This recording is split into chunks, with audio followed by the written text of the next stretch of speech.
سيدنا ومولانا أبي القاسم المصطفى محمد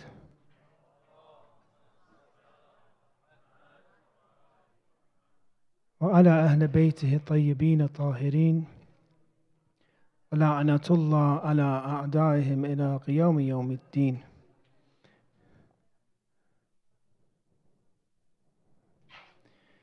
The overall topic that we were talking about was understanding Ashura and benefiting from Ashura, truly benefiting from the commemoration that we do for the martyrdom of Imam Hussein alayhi salam.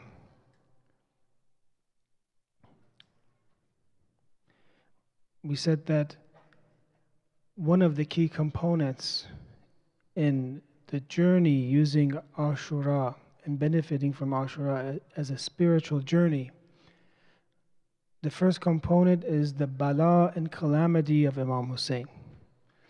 And we said that if a person doesn't understand what really truly befell Imam Hussein, if a person doesn't understand who Imam Hussein was, then he won't begin to understand Ashura. So the first step is bala. And this step happened, the Ahlul Bayt took it. Allah willed it, and the Ahlul Bayt endured it and had patience. Then we said that we want to benefit from the endurance and sabr of Imam Hussein. And we said that Imam Hussein alayhi salam for us is the strongest person that we know, because the calamities that he faced, his sabr caused the angels to be astonished. And that we can also follow our Imam and also have endurance and patience and sabr when it comes to our own calamities and our own problems. And we said that everybody faces problems and everybody has problems. We gave a few ways to deal with our pains and problems. And we said that one of the first steps was for us to understand that pain exists everywhere. This dunya is a place of bala. It is not a place of rahat. It's not a place of ease. Then we said that a lot of the bala happens because of our own actions. Imam Ali alayhi salam in Nahj al-Balagha says that there's two types of rizq, al-rizq, rizqan. There's two types of rizqs. One, you seek it, and one, it seeks you. Sometimes we don't seek our rizq, and it causes us bala and pain. A lot of times we don't have a plan, and we cause ourselves misfortunes. But what we're talking about are the pains and bala that we ourselves cannot distance from us. That we need to now accept it, and that we need to somehow manage these pains. And the more somebody does this, the more happy they will be. Because we mentioned that happiness is equal to minimizing pain and maximizing true spiritual joy. The more joyful, the more pleasure somebody has, the less pain they have, the less suffering they have, the more of a happy person they will be. Then we mentioned that there are different ways for us. We said awareness, recognition, that bala happens to everyone. Then we said that for us to ourselves change our lives, be proactive and change things that we think are damaging or hurting us. Then if we can't, we said that we should increase the quality of sabr in us, attach ourselves to the Ahlul Bayt, they remove gham. We said that the more disattached you are with the world, the more you will be protected from bala. The more you dive into the dunya, the more the chance you'll be hurt by the dunya. The more you remember death, the more you remember the hereafter, the more you will be able to protect yourselves against bala and calamities. Then we said that these are all small, or these are all roads, but the general path, the final answer, the best answer to deal with bala and calamities, and when we see Imam Hussein, the way that he dealt with bala and calamities was through taslim of Allah, was through submitting to Allah, and understanding that God has a will, and His will is divided into two types of wills. He has a will that's called irade tashri'i, that's in terms of legislation and commands and laws. He wills things for us. He wants us to pray. He wants us to go to Hajj. He wants us to fast. He gives us commands, and He wants us to learn these commands and fulfill them. He also has a will when it comes to the kainat and the universe and in creation and existing things. He wills for the world, earth to orbit. He wills for the sun to rise. He wills for the sun to set. He wills for this to happen in our lives. He wills everything, for example, even a leaf that falls from a tree is the will of Allah. So the will of Allah is divided into these two. The will that He has in terms of His commands for people, and the will that He has in general over all creation, and that He is the Rabb and He is administrating all of the creation. And we said the way for us to submit to these balas and understand balas is to strengthen ourselves in terms of these two types of wills. The more that we practice submitting and following the rules and commands of Allah, the more we will be strengthened and refined for us to be able to deal with the pains of our own personal lives. And that is one of the philosophies maybe of why Allah has sent us takalif and have sent us obligations. Those obligations themselves have something good in them. They have either maslahat, or those obligations tell you to stay away from mafsada, to stay away from corruption. But besides the fact that those actual commands are something good for you, what's inside those commands is something good for you. The command itself is good for you. The command is training you to become a servant of Allah. Regardless whether that thing is good or bad for you, that command itself is training you to become humble. And this is the way that we can, inshallah, manage our bala, is by developing our ubudiyat, or being submissive to Allah, and enjoying being a slave of Allah. Not only is it just an obligation, we are programmed to be slaves and servants of Allah. We have not been programmed to be a rebellious person. Imam Musa Kadhim or Imam Sadiq, I can't remember right now, one of the infallibles, they say they walked by a house. And in this house there was a haram gathering. The Imam alayhi salam told one of the servants of that home and said, basically, is the person that owns this home is throwing this party or is throwing this gathering, haram gathering, is he a free person or is he a slave? And then the person says, of course, he's free. He's a free person. I mean, and back then slaves, they wouldn't throw gatherings or whatever he is, he must be free. So then he walks. Just from what I remember from the story. The servant tells the owner of the house, he says, what happened? What did that man tell you? He says that he asks, is he free or is he a servant? He says that he understood what the Imam meant. He says, is he free? That means he wants to do whatever he wants and he has left the realm of Allah. Or is he a servant of Allah? Is he a abd? And he woke up that sense in us, that all of us have this sense that we want to submit to Allah. We want to do sujood to Allah. We want to do ruku to Allah. We have this inside us. And then when we think we're free, we're going against what's in us. And this person, what happened to him? He came running after Imam Kadhim alayhi salam with tears in his eyes. He understood what Imam Sadiq or Imam Kadhim alayhi salam said. He says basically he understood he didn't want to be a free person, meaning he didn't want to be free from Allah. He wanted to be attached to Allah. He wanted to be a servant of Allah. So this feeling inside of us, every one of us inshallah feels when we do salat. And this is one of the greatest things in salat, is to prolong our prostrations. Because that feeling that you have, that you want to be a slave, you want to submit to Allah. And if you knew how great that sujood is, how great that prostration is, you wish to the day of judgment you would be in sujood. So this is basically the sense that Imam Hussein alayhi salam, we believe that this is how he endured Karbala and all these trials and tests. Why? From ubudiyat of Allah, submitting to Allah.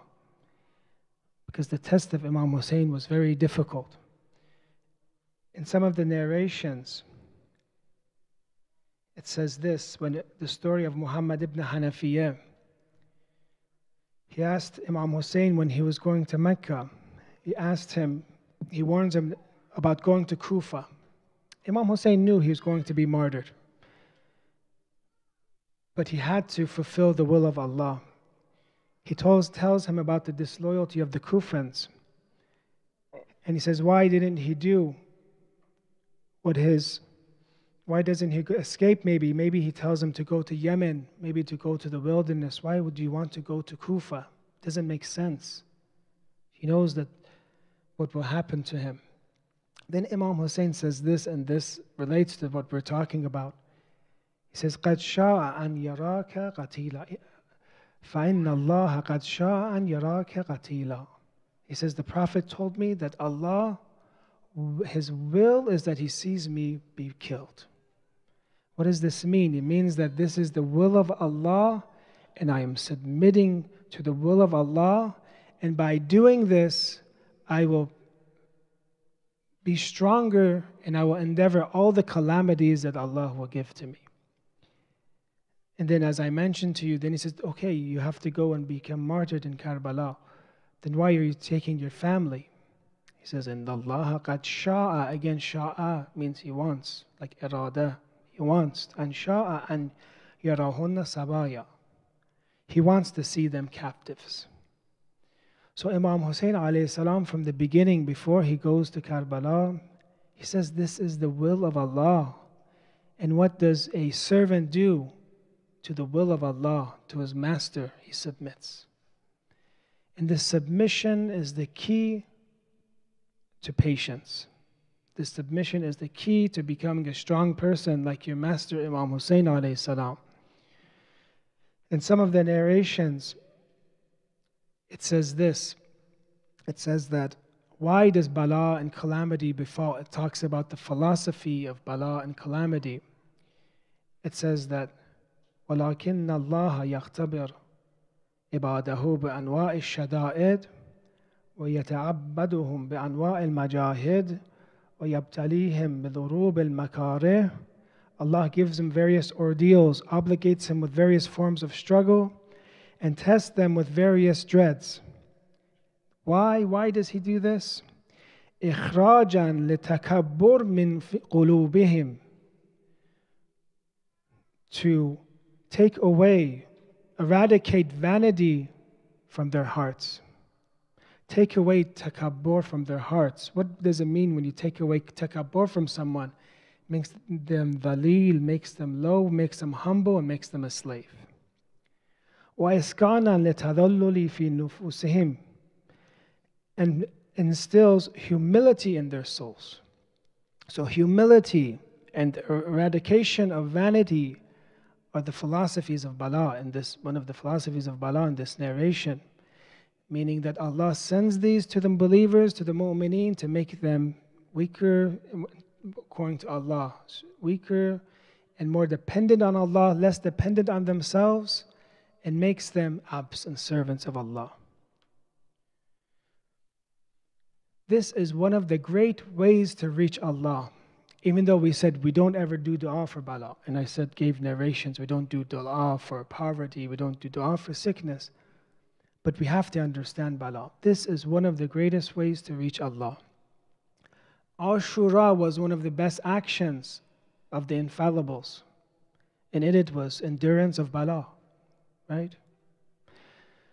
One of the great things or benefits of reaching Allah through bala, through calamity, is this. Either we reach Him through worship and we keep worshipping Allah, salat, saum. But what problem exists when we keep worshipping and worshipping God? there may be two problems or two negative points about worship.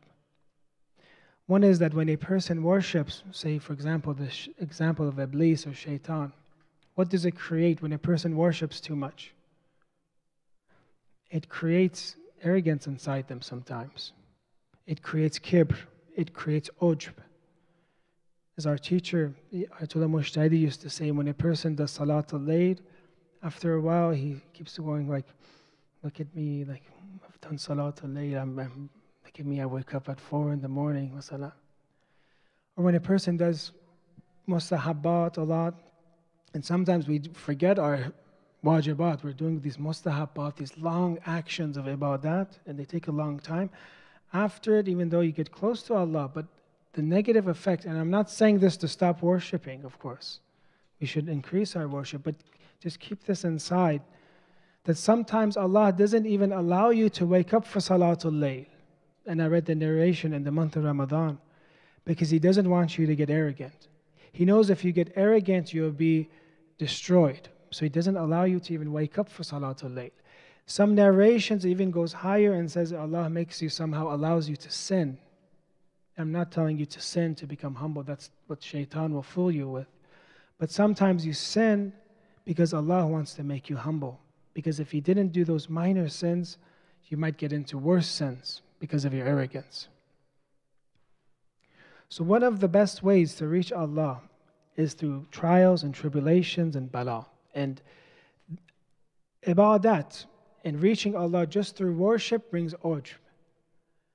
But when God gives us bala and God gives us things we don't like and we become a greater abd, it doesn't give us arrogance.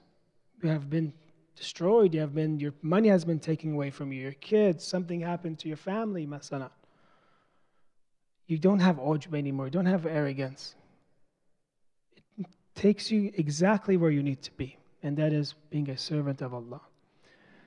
The other benefit of reaching Allah through bala, and it's a mystical journey of being sabur to the will of Allah through bala, is that worship is from you to Allah. However much capacity you have, however much you can be able to worship, you will worship. But bala is from Allah to you.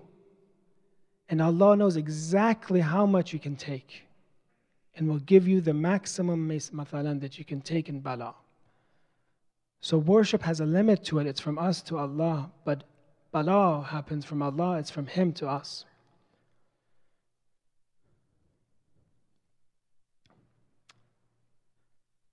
Let's recite a salawat.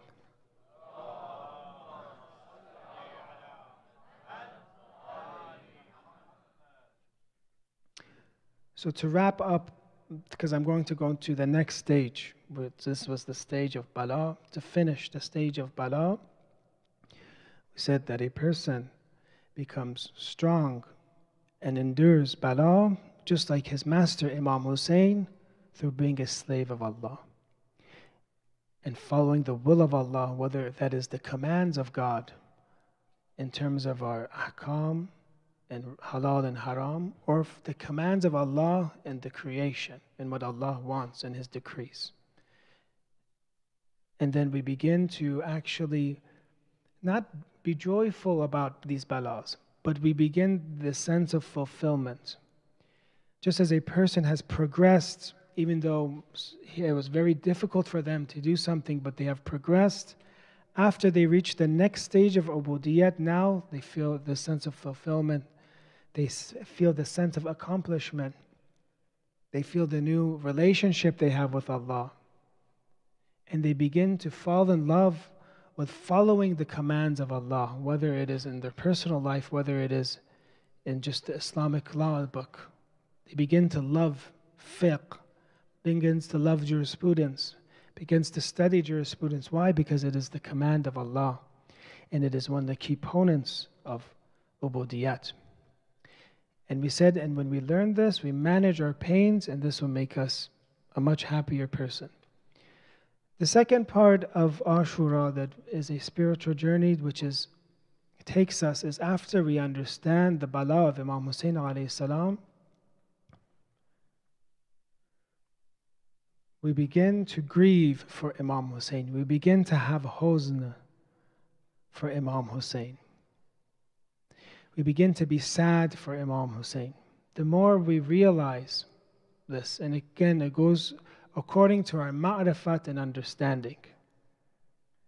Because if a person truly understands Imam Hussein and Ashura and the Bala, but has a heart like ours that can't be able to cope with Bala, as an infallible person can cope with Bala, he will die. Therefore, Ashura, the reality of it is not shown to us. The reality of Ashura is shown to the 12th Imam, because he sees Ashura, we hear about it. He sees it, and he can be shown Ashura because his spiritual state is in such a way that he can deal with the Bala. There is a story of a person that worshipped Allah a lot, and he passed away maybe 20, 30 years ago. He was a mystic, and he loved Imam Hussein a lot. They say that once he was invited, I heard a person that he himself told me this story. He says they invited this person and to talk about the grief and huzn of Ashura. They told him to, when they're eating and lunch was being served, a person mentioned Abbas. It wasn't Hazrat Abbas. He mentioned his son Abbas and said, Abbas, bring me water. Abbas, bring me water.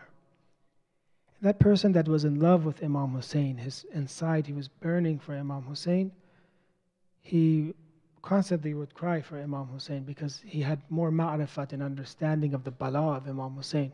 Just like the angels do, the world does, and we'll mention the narrations. He said, Abbas, bring me water. Abbas, bring me water. And he remembered the day of Ashura when in the Maqtal it says Imam Hussein alayhi salam told Abbas to bring water for the children of Imam Hussein, because the children of Imam Hussein were thirsty. Some say there's 23 children in Ashura. And he kept saying, Abbas, bring me water. Abbas, bring me water. And then he began to cry for 2 hours.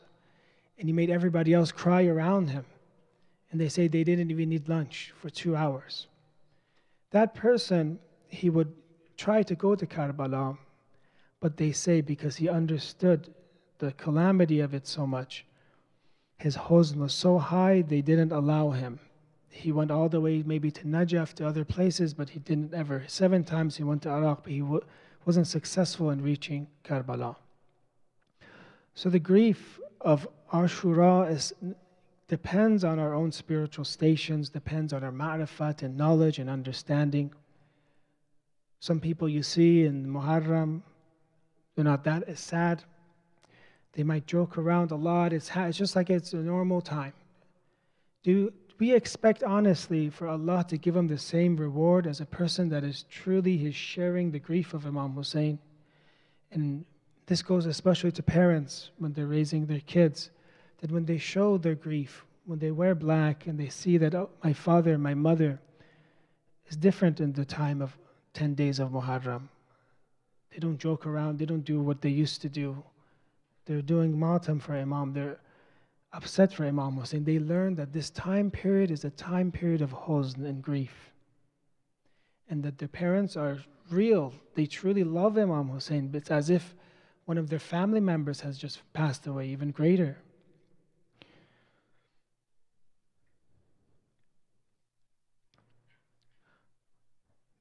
One of the prophets of Allah, so you read in Surah Maryam, I'm sure you read Bismillah ar-Rahman ar-Rahim, Kaf, Ha, Ya, Ain, Sad, Dhikr Rahmati Rabbika Abdahu Zakariya. These huruf, these 5 huruf, then it says, we mention, this is what has been mentioned, your Lord has mentioned to his servant Zakariya. There's this narration in Ihtijaj of Tabarsi about one of the people, and I told you that I would say this story, I would share this story. One of the prophets that was truly grieving for Imam Hussein. He truly had affliction for Imam Hussein.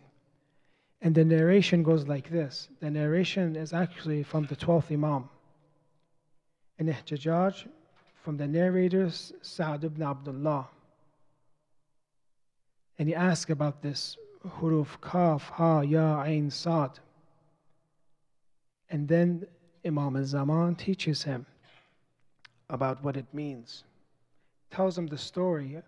Actually, Imam Zaman in this narration tells him the story about Zakaria and how these huruf, and I'll mention to you each one what it means.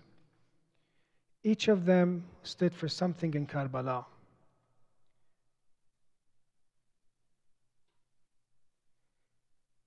And then it says that in the narration, it says, فَالْكَافُ اسْمُ كَرْبَلَا, Kaf.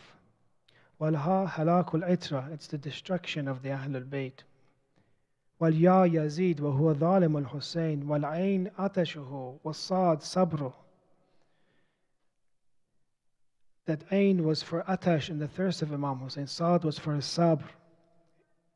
Ya was for Yazid. And then Allah is teaching the names of the Ahlul Bayt to Zakaria before this. And He mentions Prophet Muhammad, Imam Ali. And then when He mentions Imam Hussein, He says there's something different about this name. I got upset, for example. I got upset when I heard this name. And then they tell them through Kaf, Ha, Ya, Ain, Sad. They tell him, basically, Kaf, Ha, Ya, Ain, Sad. He tells them what it means in the story of Karbala. Prophet Zakaria, after hearing this, he becomes so sad for Imam Hussein, even though Imam Hussein, Karbala is after Prophet Zakaria, of course. It says in the narrations, فَلَمَّا سَمِعَ ذَلِكَ زَكَرِيَّا لَمْ يُفَارِقْ مَسْجِدَهُ ثَلَاثَ أَيَّامٍ.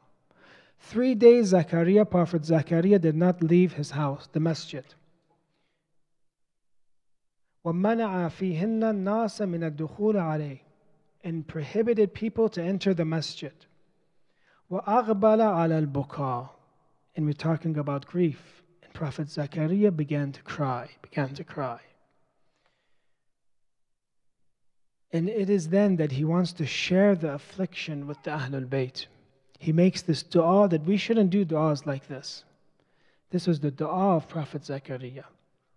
What dua does he do? He says, Ilahi, just how the Prophet had his son Imam Hussein, grandson or son Imam Hussein, and he knew this would happen to his grandson, this bala. He says that, Allah, I want to feel the same affliction that Prophet Muhammad sallallahu alayhi wa sallam,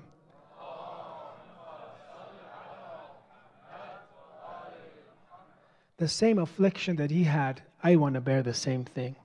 Allahumma arzuqni waladan taqarru bihi aini. Allah, give me a child that makes my eyes delight. Ala kibar, when I am old, give me a child. In the same way, take that child away from me. Afja'ni bihi kama tufji'u Muhammad sallallahu alayhi wa sallam.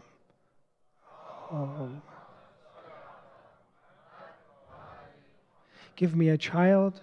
I want to have the same pain as Prophet Muhammad had. What is the pain of Prophet Muhammad? His dear Imam Hussein alayhi salam, Shaheed Karbala. So Allah in this narration gives him Prophet Zakaria Yahya, John. And if you look at some of the narrations, there is a similarity between John and Imam Hussein. That John, Prophet Yahya alayhi salam, was beheaded for Amr bil Ma'ruf wa Nahi al Munkar, was beheaded for commanding the good and forbidding the evil, and he was Shaheed. In the same way, so this is sharing the grief of Imam Hussein, that Prophet Zakaria was one of those that truly had sorrow for Imam Hussein. And this is what we want to get to. If you want to benefit from Karbala, you have to ask Allah, ask Him to give you grief. I'm going to mention to you in Ziyar al-Ashura, one of the things we do, we actually do hamd of Allah for this grief that He gave us. We thank Him for it. I'll read it to you, inshallah. So when we talk about huzn and grief, some people think that, okay, maybe us as followers of the Ahlul Bayt, all we do is grief. and that grief is something bad for us. It hurts us, it makes us sick, right? In some of the narrations, it says this about huzn. Huzn isn't good. Huzn, it says, for example, makes us sick or makes us have afflictions. Sorrows are the ailments, are the sicknesses of the hearts, just as illness are the ailments of the body. Al-ahsan asqamul qulub. Huzn isn't something good, right? In generally, huzn, having sorrow, having anxiety, isn't something good.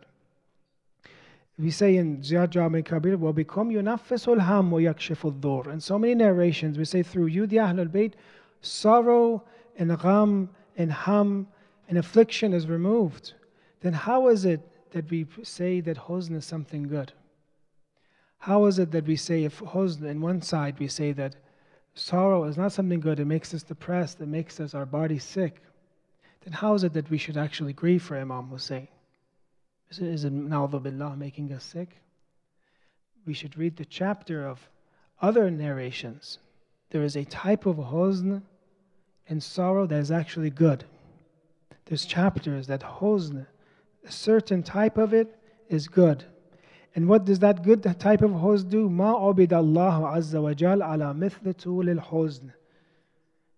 The Prophet of Allah says, Allah is worshipped through nothing like continuous sorrow.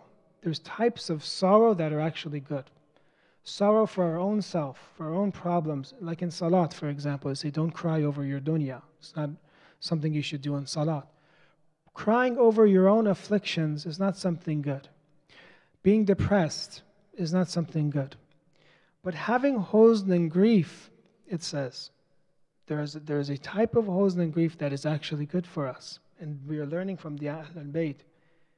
And what kind of huzn is it? From this narration we learn. نَفَسُ الْمَهْمُومِ لَنَا الْمُقْتَمِ لِظُلْمِنَا تَسْبِيحٌ. Actually, the huzn that you have, the sorrow that you have, the breath of one who is saddened on our account and is grieved from the oppression done to us is glorification, it says. This isn't huzn. This is glorification of Allah. This is tasbih of Allah. This is remembrance of Allah. This isn't a huzn. This isn't depression.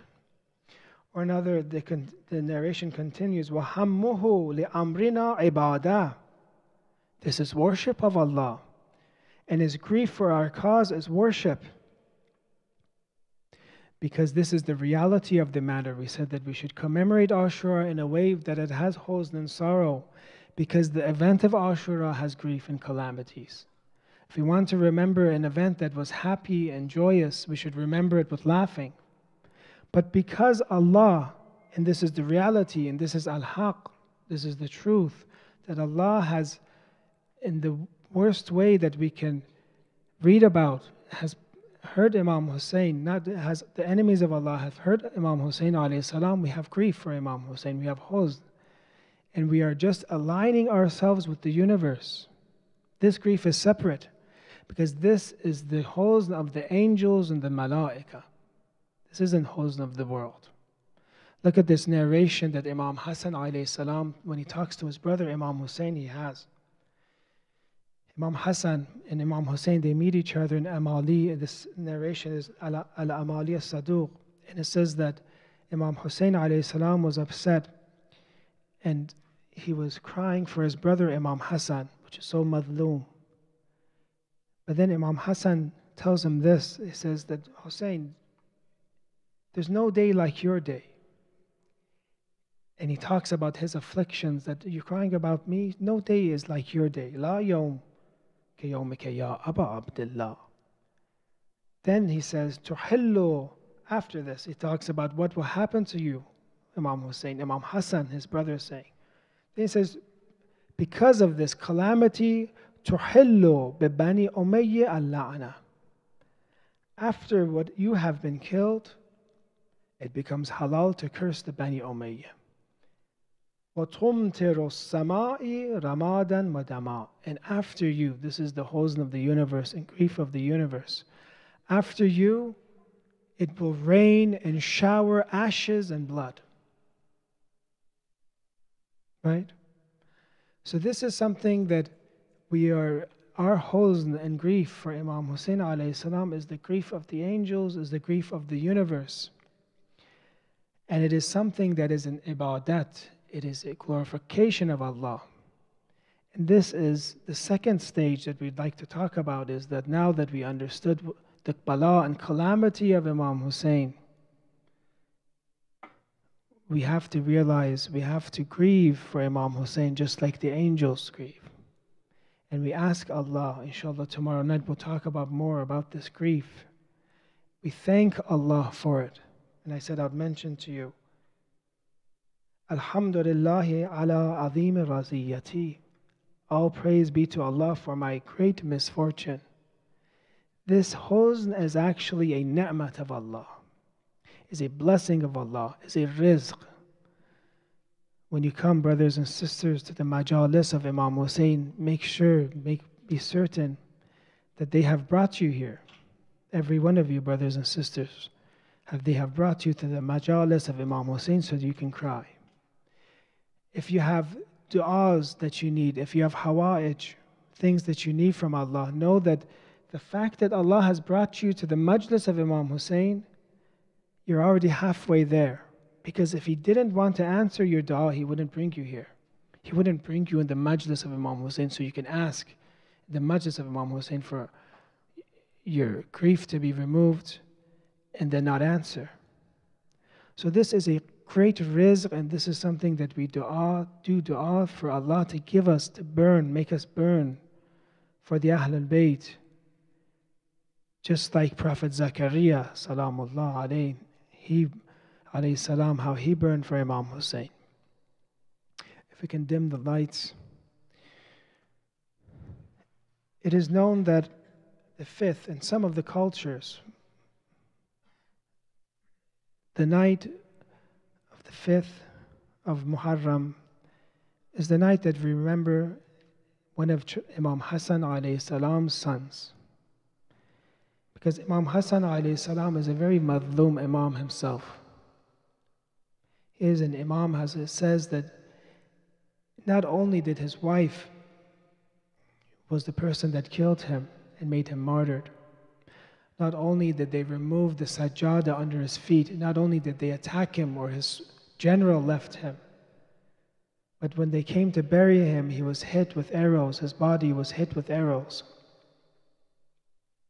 But Imam Hassan alayhi salam, in the narration says that those eyes that cry for Imam Hassan, they won't cry on the Day of Judgment. Madloom, son of Imam Ali alayhi salam and Fatima, their first child. But after Imam Hassan alayhi salam was martyred, he left. He had sons. One of those is by the name of Abdullah. In the Maghatal in history, it doesn't say exactly what age he was. He was a youth. He didn't become baligh yet, it says. He was the yatim of Imam Hassan. And Imam Hussein alayhi salam was watching over him. How difficult is it when you're responsible for your brother's child after your brother has become martyred? And you are watching over him, and when he volunteers now to be martyred, what do you do then? When he is so young, it says, that armor did not fit him. He was too small for armor. But in such a young age, being a juvenile, he volunteered, and I'll read inshallah the maqtal. His aunt Zainab came to take him, but he still resisted. He didn't want to be alive when Imam Hussein was martyred. He wanted to be martyred before Imam Hussein. He wanted to be martyred for his master, for his Imam.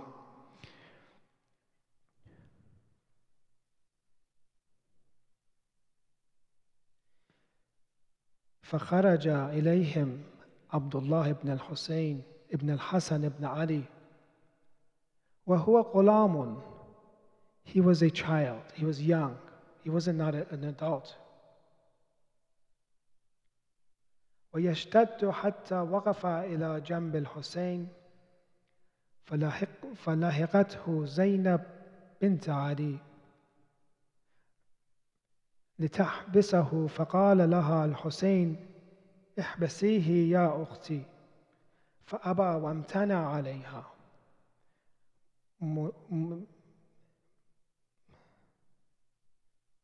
متناعا شديدا وقال والله لا أفارق أمي. His aunt Zainab came to take him, but he didn't. He says, I don't want to separate from my uncle Hussein. There it says Abjar ibn Ka'b in this narration. He came with a sword to Imam Hussein alayhi salam. But this child, he took his arm so that Imam Hussein would not be hit. He took his little arm and blocked the sword from Imam Hussein being hit. And it says there,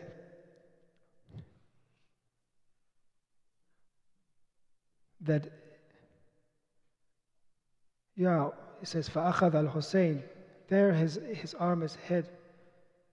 And there Imam Hussein alayhi salam comes to him and tells him that al-khayr, what you're going to وَاحْتَسِبَ فِي ذَلِكَ الْخَيْرِ فَإِنَّ اللَّهَ يُلْحِقُكَ بِعَبَائِكَ صَالِحُونَ. Imam Hussein takes him. It is the last breaths of Abdullah ibn Hassan. Imam Hussein takes him and is telling him, be patient. Be patient. What you're going to reach is going to be better. You're going to reach your fathers, your virtuous fathers. He says, as if he says, Abdullah says, stop cheering the enemies of Imam Hussein. Stop cheering at that time. Let me hear what my uncle has to say. Let my uncle hear what I have to say. Let me hear at this final moment when I am in the chest of Imam Hussein. Let me hear the heartbeat of my Imam. Let me hear the heartbeat of my uncle. That I can hear that you are alive still. This is the best news for me. That I can hear the heartbeat of Imam Hussein. My arm is cut off. I am hit. I am passing away. But the happiest thing for me now is that my uncle is still alive.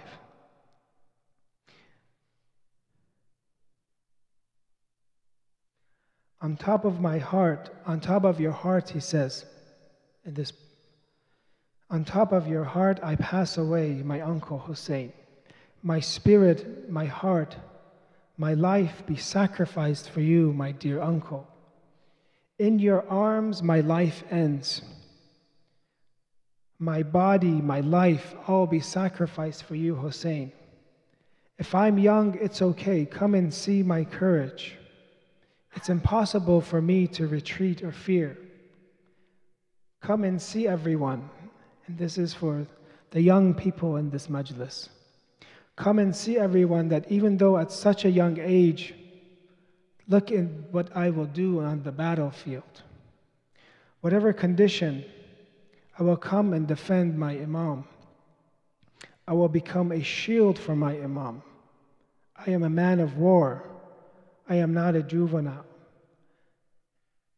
To the battlefield I come, I will stay with my master to the end. And there it is, Imam Hussein alayhi salam takes the yatim of Imam Hassan alayhi salam, his brother. And this is the final breaths that he breathes in the chest of Imam Hussein. This is one of the people that have died. Ali Asghar Abdullah Radi died in the chest of Imam Hussein. So did Abdullah ibn Hassan alayhi salam. Ya Allah, we ask you, because of the honor of Imam Hassan alayhi salam and his orphan and yatim son, we ask you, inshallah, to give us the grief and calamity of Ashura in our hearts, inshallah. Ya Allah, we ask you that our hawa'ij that we all have problems, that they be removed because of the honor of Imam Hussein alayhi salam. Ya Allah, those family members of us that have passed away, my great aunt that passed away today, may Allah, inshallah, forgive their sins and resurrect them with Imam Hussein alayhi salam, inshallah. Ya Allah, we ask you to bring the Faraj, the person that will revenge Ashura, to bring him and expedite his emergence, inshallah. Ya Allah, make us of his companions in the occultation and also after his uprising, Ya Allah. وصلى الله على سيدنا محمد وأهل بيته الطيبين الطاهرين.